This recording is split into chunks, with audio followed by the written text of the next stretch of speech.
A shy girl undergoes a gynecological surgery. Shockingly, her doctor is a young millionaire and falls deeply in love with her. The air inside the waiting room felt thick, heavy with the faint scent of antiseptic and quiet murmurs. Emily Harper sat in the corner, her hands clenched tightly in her lap, thumbs rubbing over each other again and again in nervous rhythm. Her legs bounced involuntarily, the anxiety rolling in waves too strong to ignore. She had put this off for years. Her gynecological issues had grown worse, and despite the dull pain that had become her new normal, the idea of letting someone, especially a man, near her again was unbearable. But her doctor had insisted. "You can't ignore this any longer," she had said, her tone both kind and firm. Emily was sure she had requested a female physician when she made the appointment. She triple-checked the box on the online form. She remembered it clearly. So when the nurse called her name and said, "You'll be with Dr. Adrian West today," her heart slammed against her ribs. "Wait," she said, standing abruptly. "Is he male?" The nurse blinked. "Yes. Dr. West is one of our top gynecologists. Is something wrong?" Emily took a step back, her throat tightening. I thought I was scheduled with a female doctor." The nurse gave a polite but apologetic smile. "I'm sorry, there might have been a scheduling change, but I assure you, Dr. West is extremely professional. He's helped many women who came in just as nervous as you. You're in very good hands." Emily hesitated, torn between fear and necessity. Her abdomen throbbed gently, a cruel reminder. She needed help. And yet, everything in her screamed to run. She looked at the closed exam room door, then back at the nurse. I don't like being touched," she whispered, barely audible. "I understand," the nurse said softly. "You can stop the exam at any time. Nothing will happen without your consent." Emily's pulse pounded as she nodded stiffly, following the nurse down the hall. Every step felt like walking toward a memory she had spent years trying to bury. Inside the room, she changed into the medical gown, the fabric cold against her skin. She sat on the edge of the examination table, arms wrapped tightly around herself, breathing slow and shallow. A soft knock came. "Miss Harper, may I come in?" She didn't answer, only stared at the wall. The door creaked open. Dr. Adrian West stepped in, holding a clipboard. His presence filled the room, not in an intimidating way, but in a calm, grounding sense. He was tall, lean, with kind hazel eyes, and a voice smooth like calm water. "Hello, Emily," he said gently, setting the clipboard down. "I'm Dr. West. I understand there was some confusion about the appointment today. I want you to know, if you're uncomfortable for any reason, we can reschedule or stop at any moment. You have full control here." Emily didn't meet his eyes. "Just get it over with," she murmured. Adrian nodded, not offended by her tone. "All right. I'll talk through everything I do before I do it, okay?" She gave the faintest nod. He began with basic questions, keeping his tone light but respectful. She answered quietly, her hands fidgeting with the hem of the gown. When it came time for the physical exam, he explained everything in clear, professional terms. "I'm going to examine your lower abdomen now," he said. "Let me know immediately if you feel any pain or discomfort." He pressed gently, starting from the outer areas. She was tense beneath his fingers, every muscle rigid. As he moved closer to the pelvic region, his hand, still outside the gown, accidentally brushed too close to her inner thigh. Something inside her snapped. Her eyes widened. Her breath caught. "Don't touch me." She shoved his hand away, jerking her body back so violently that the stirrups clanged against the metal table. Adrian stepped back instinctively, both hands raised in surprise. Emily scrambled off the table, holding the gown tightly against herself. Her eyes filled with tears, wide with fury and panic. "Do you even know what you just did?" she screamed. "Do you think because you wear that coat, you can just touch women however you want?" "Wait, Emily, Adrian began, but she was already backing toward the door. "Don't talk to me. Don't follow me. Just stay away." She flung the door open, tears spilling down her cheeks, and ran out barefoot down the hallway. The nurse tried to call after her, but Emily was gone before anyone could react. Adrian stood there in stunned silence, his face a mixture of concern and confusion. His hands still slightly raised, he lowered them slowly, his mind reeling. He had no idea what had just happened, but he could feel it. This wasn't about him. Something deeper had been triggered in that room, and whatever it was, it had left a wound wide open. Emily slammed the door shut behind her, chest heaving like she'd outrun a storm. Her coat slipped from her shoulders, forgotten as she dropped to the floor, back pressed against the door. Her arms wrapped around herself, trying to keep from falling apart. Tears came fast, hot, angry, unstoppable. She had thought she could handle it. Thought time had dulled the pain. But one accidental, clinical touch had sent her spiraling. The panic, the shame, the memories, they all came rushing back. She was 15 again, awkward and shy, her body beginning to change in ways she didn't understand. It was a routine school health screening. Her classmates joked and teased each other while waiting their turn. When her name was called, she entered a small partitioned room where a middle-aged male doctor waited with a too-wide smile. At first it was normal, blood pressure, reflexes, but then his hands lingered. He commented on her development and said he needed to check something for her future health. She remembered the way his fingers brushed her chest, how close he leaned in, his breath heavy with coffee and mint. Frozen with confusion, she hadn't known what to do until she ran. She told her teacher, the nurse, even her mother. No one believed her. "Emily, are you exaggerating again?" Her mother sighed. "He's been coming here for years," the nurse said. "He's perfectly professional." The kids were crueler. "She just wants attention." She probably misunderstood. What a drama queen. Emily learned then that sometimes the truth didn't matter. Not if no one wanted to hear it. She stopped speaking up, stopped attending sleepovers, stopped trusting. Her world shrank until silence was the only place that felt safe. And even now, 10 years later, that silence clung to her like a second skin. She pulled herself off the floor and stumbled into the bathroom, splashing cold water on her face. Her reflection stared back, older, but not stronger. She hated that she still trembled, that her skin felt wrong again, that she had trusted the system, only to be shattered once more. Adrian hadn't meant harm, she knew that, but her body didn't care. It remembered. Wrapped in a blanket on her couch, she stared out at the gray sky. The pain in her abdomen pulsed dully, a quiet reminder that fear wouldn't make it go away. She needed help, but how could she ask for it without losing herself again? 3 days passed. She called in sick the first day, the second, but on the third morning something pulled her back to the bookstore, her tiny sanctuary of old pages and quiet moments. The bell above the door chimed as she entered. Sunlight spilled through dusty windows, warming the familiar shelves. She brewed herself peppermint tea and turned on the soft jazz playlist. By mid-morning, the shop had returned to its usual rhythm.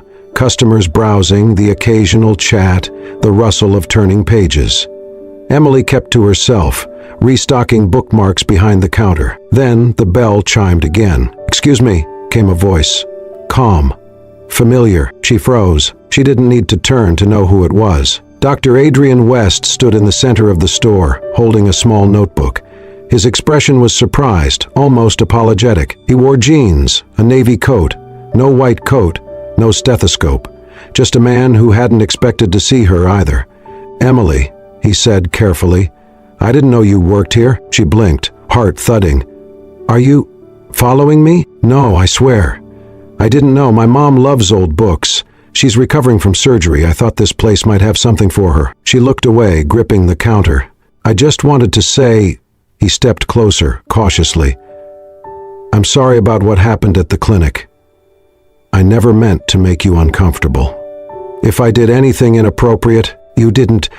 She interrupted sharply. He paused. Emily's voice was cold. "I know you didn't mean to. But that doesn't change how it felt." He nodded. "I understand. I really do." There was a beat of silence. The store suddenly felt too small. "I just wanted to apologize," he continued. "Not as a doctor, as a person. You didn't deserve to feel unsafe." Finally, she looked at him, not at the doctor, at the man. He didn't look polished or guarded. He looked tired. human. I don't need a doctor's pity, she said flatly. His eyes softened. I'm not offering pity. I'm offering understanding. Emily shook her head and stepped past him toward the back shelves. You don't know anything about me. Maybe not, he replied, voice quiet. But that doesn't mean I don't care. She paused, but only for a moment, before disappearing into the back room. When she returned, he was gone. 3 days later, Emily walked through the park on her lunch break, a cup of coffee warming her hands. The crisp air carried the scent of fallen leaves as autumn painted the ground in gold and red. The park was only a block from the bookstore, a quiet escape she often turned to when her thoughts grew too loud. She settled onto her usual bench by the pond, letting her breath slow. But before she could relax, a startled cry drew her attention. Across the path, an elderly woman had tripped on a cracked section of sidewalk. Papers and books spilled from her bag as she struggled to sit up. Before Emily could move, someone reached the woman first. Adrian? He knelt beside her, calm and gentle, checking her leg and murmuring soft reassurances. Then he made a call, likely to a family member, and picked up her belongings, carefully brushing off dirt from her coat. Emily watched from behind a tree, unseen. He wasn't in scrubs, wasn't on duty, but every action was thoughtful, kind, second nature. The woman clutched his hand gratefully, whispering something that made him smile. He helped her to a bench, then wrapped his own jacket around her shoulders. Emily's chest tightened. She remembered his steady voice at the clinic, his care even after her outburst. And now, seeing him with this stranger, gentle, present, human, something softened in her. Maybe she had been too harsh.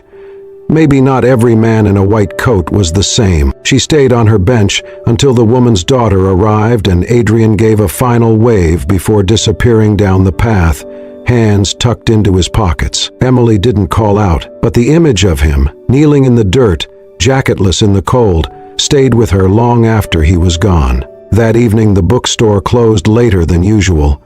Emily stayed behind to sort through a donation of vintage poetry books, losing track of time.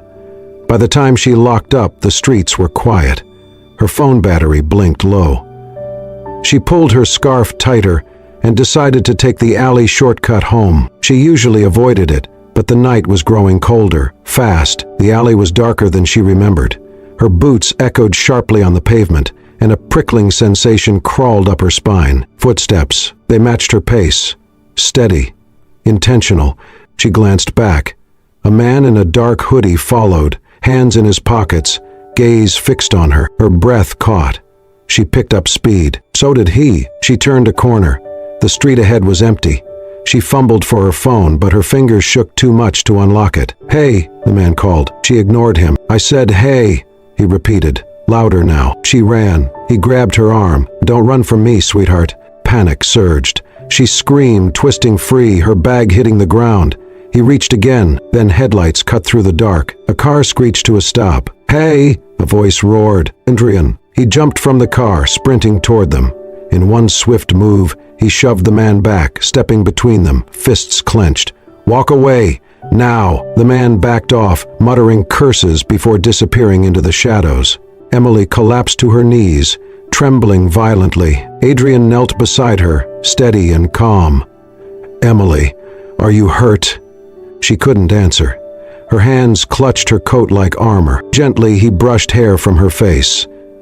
"You're safe now. I've got you." She met his eyes, fierce, sincere, and gave a small nod. He helped her up, gathered her things, and guided her into the passenger seat of his car. She didn't resist. Inside, he handed her a bottle of water. "Sip this slowly." She did. The shaking eased slightly. "I was heading home from the hospital," Adrian said softly. "Took a detour. I'm so glad I did." She finally found her voice. "Thank you. You don't have to thank me," he replied. "I'm just sorry that happened." The drive was quiet. When they reached her apartment, he insisted on walking her up. Inside, she sank onto the couch while he knelt in front of her, gently cleaning a scrape on her hand. "It's not deep," he murmured, "but it might sting." She didn't flinch. The realization hit her. He was touching her skin. And she didn't feel fear, not panic, not disgust, just calm. "You're good at this," she whispered. He glanced up with a smile.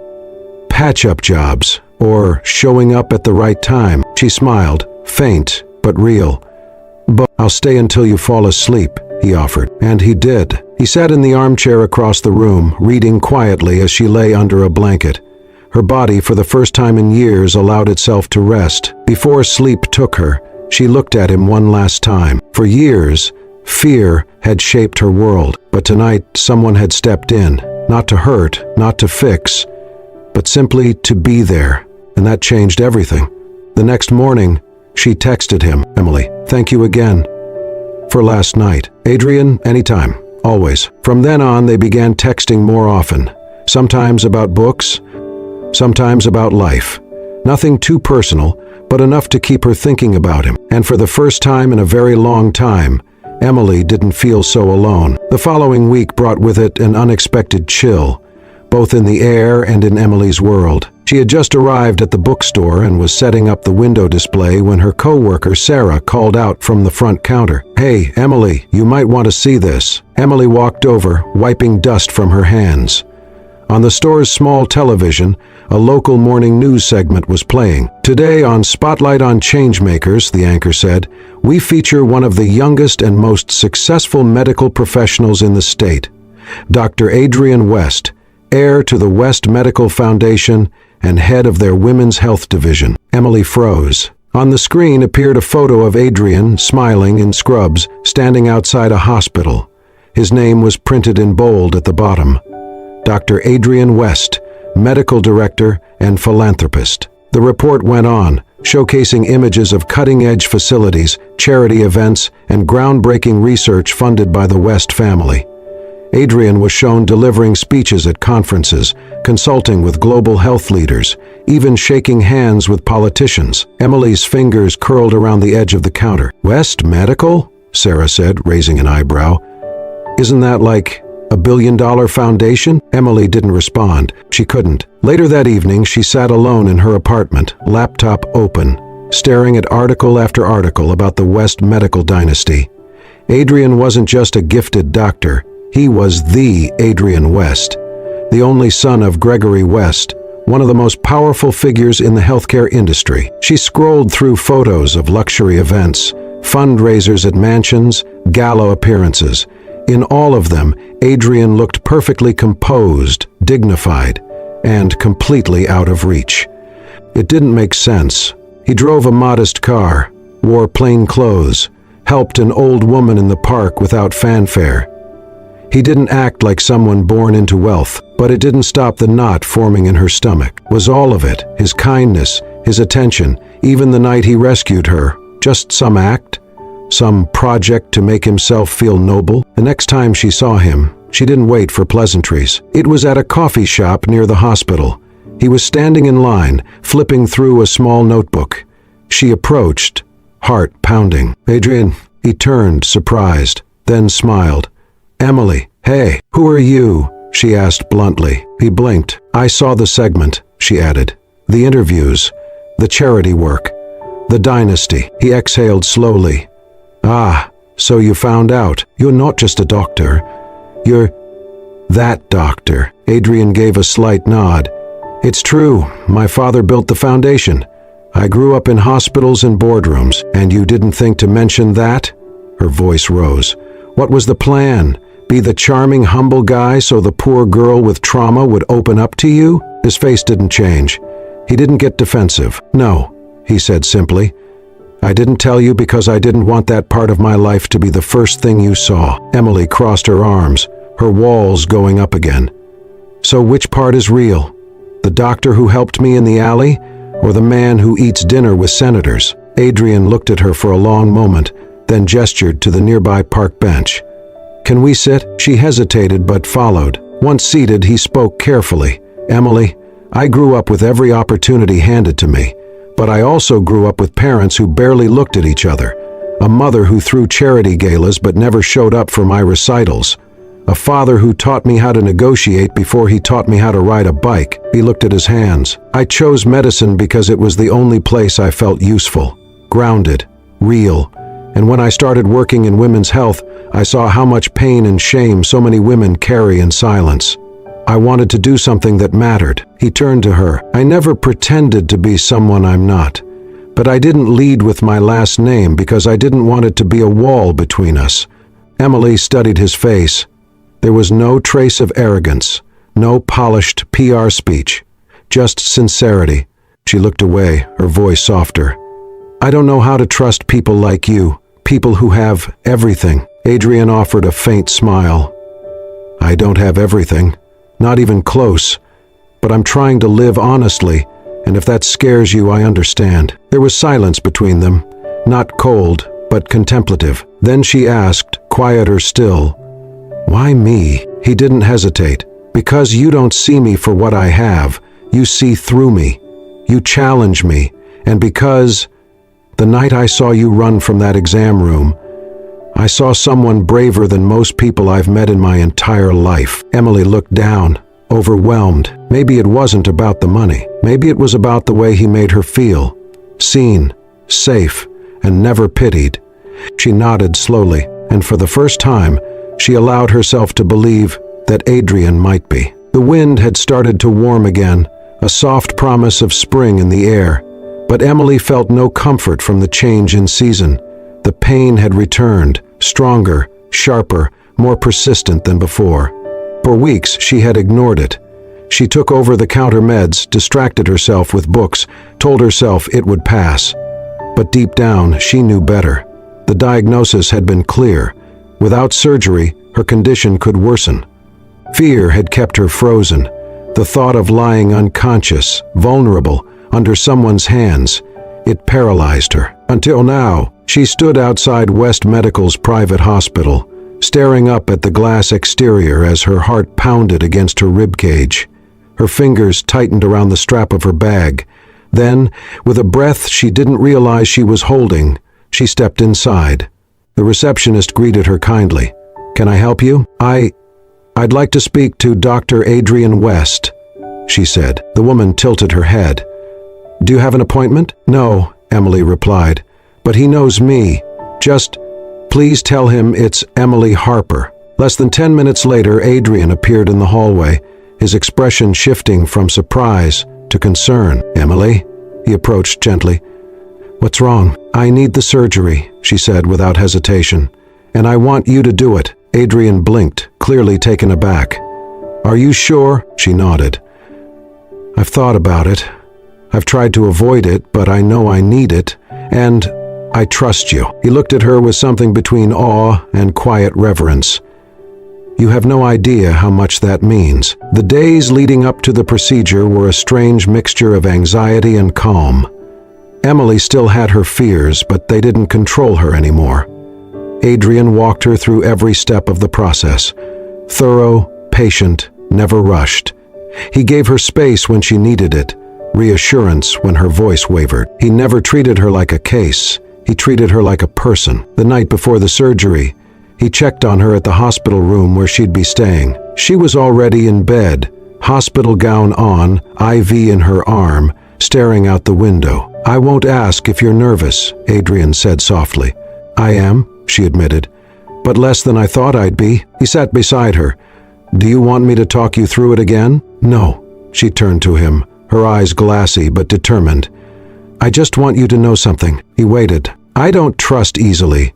I don't let people close. I've lived half my life behind a wall because of what someone took from me. Adrian's jaw tightened, but he remained silent. Emily inhaled deeply. But you didn't push. You didn't force. You waited. You listened.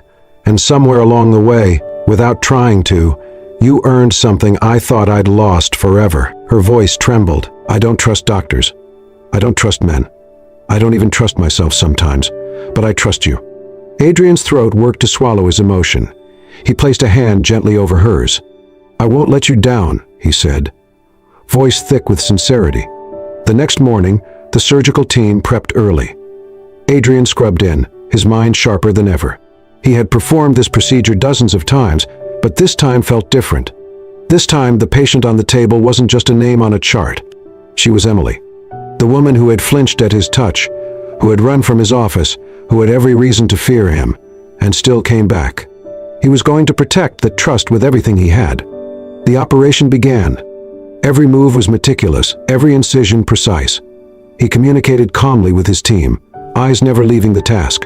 Hours passed, but he didn't feel time, only the steady rhythm of focus and care. When it was over, he removed his gloves and exhaled. It went perfectly, he told the nurses. But he didn't leave right away. He stood by her bed in recovery, watching the soft rise and fall of her chest. She looked pale, fragile, but peaceful. She had made it through. And so had he. Emily woke hours later, groggy, sore, but alive. Adrian was there, sitting in the chair beside her bed, half asleep with a book in his lap. She stirred slightly. His eyes opened instantly. "Hey," he said, smiling gently. "Welcome back." She blinked, her voice a rasp. "Did it work?" "Everything went perfectly," he said. "You're going to be just fine." Tears slipped down her cheeks, not from pain, but from the overwhelming relief. "I did it," she whispered. "You did," he agreed, brushing a strand of hair from her forehead. "You were so brave." She closed her eyes, letting his words wash over her. In that quiet room, filled with the scent of antiseptic and hope, Emily felt something shift inside her. The fear wasn't gone, but it was no longer in control. For the first time in years, she wasn't surviving. She was healing. The days after Emily's surgery passed in a haze of healing and quiet moments. Adrian visited often, not as a doctor, but as someone who simply cared.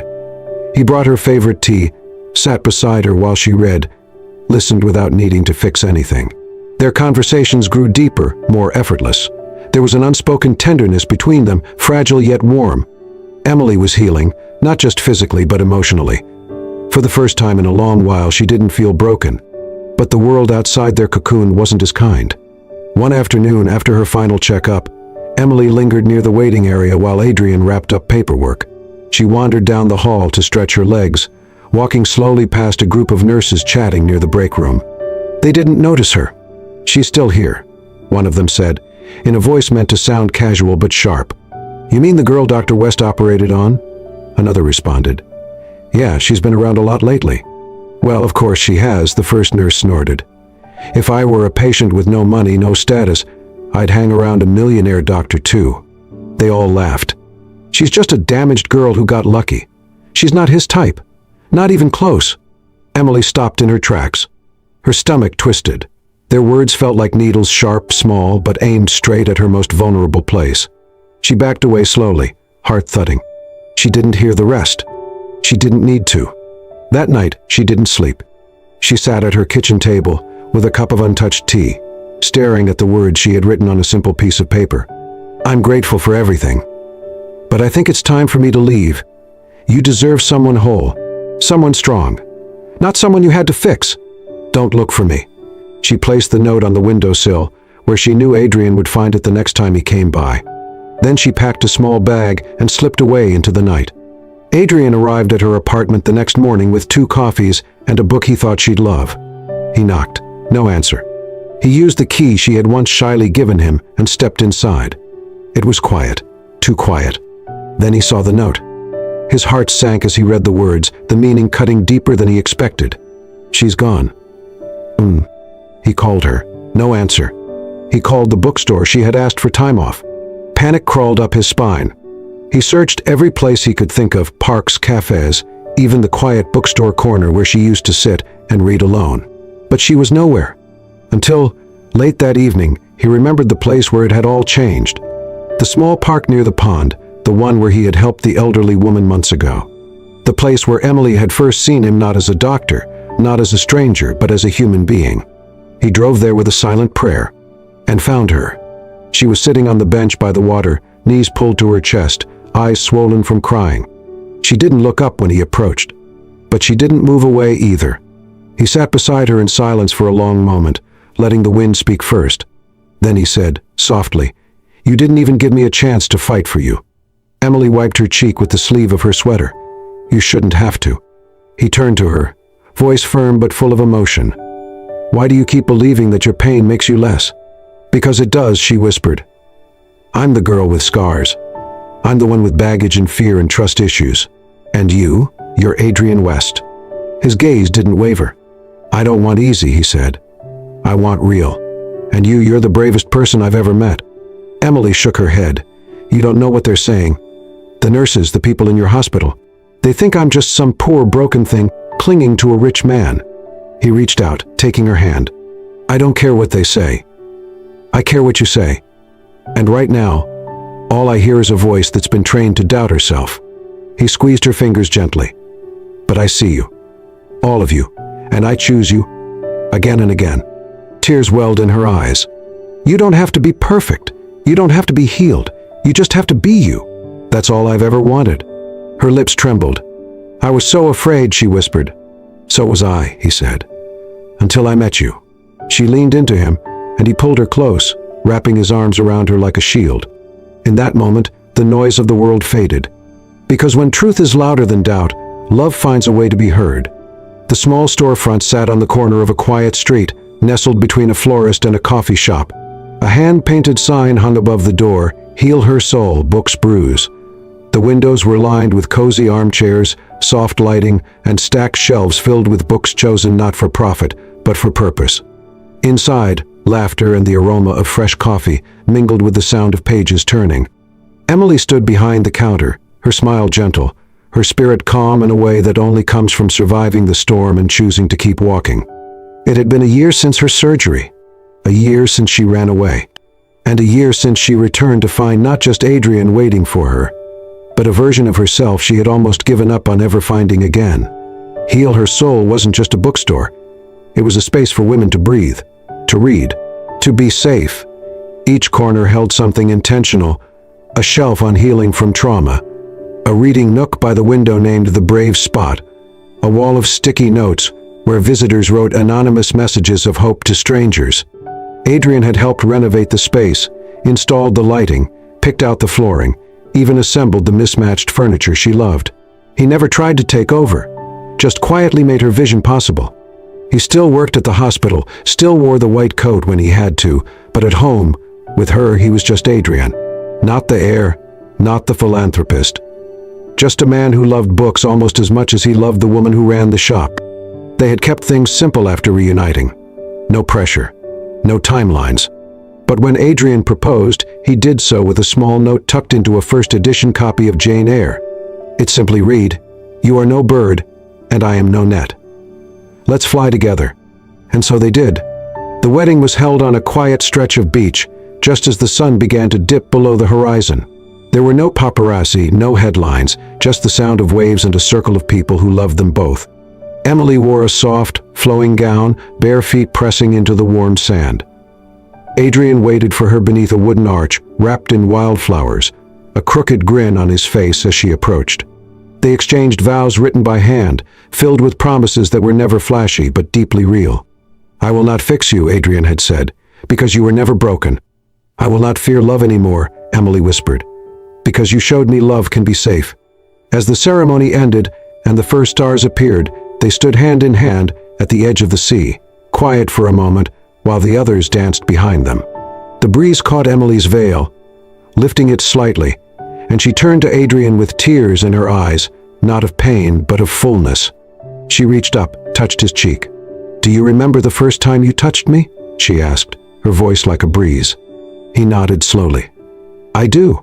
I thought I would never feel safe again," she said, a faint smile playing on her lips. "But the day you touched me, not as a doctor, not as a man trying to prove anything, but with nothing but honesty and care." She leaned in, her forehead against his. "That was the day I realized I didn't have to be afraid of the world anymore." Adrian pulled her into his arms. "And I realized," he murmured, "that love doesn't come from rescuing someone. It comes from standing beside them, every step of the way." They stayed like that, wrapped in silence, wrapped in each other. And in the weeks and months that followed, their life together unfolded in soft, beautiful chapters, simple mornings, shared meals, late-night conversations about books and dreams, and laughter that healed places medicine never could.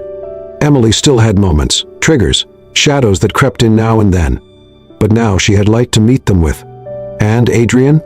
He no longer wondered if his legacy would define him. Because now, every time he walked in to heal her soul, he saw the only legacy that truly mattered, a life shared, built not on perfection, but on love, choice, and quiet courage. In the end, it wasn't about being saved. It was about choosing to live together. If Emily's journey touched your heart, if you saw a piece of yourself in her fears, her strength, or her healing, know that you are not alone. This story is a gentle reminder that even the deepest wounds can be mended with patience, compassion, and love. And sometimes the most unexpected people walk into our lives not to rescue us, but to remind us we're worth rescuing. If this story moved you, please consider subscribing to Soul-Stirring Stories, where every tale is crafted to heal, inspire, and touch the soul. Subscribe now and join our growing family of hearts that still believe in love, hope, and second chances. Until next time, stay kind, stay brave, and keep believing in the power of stories.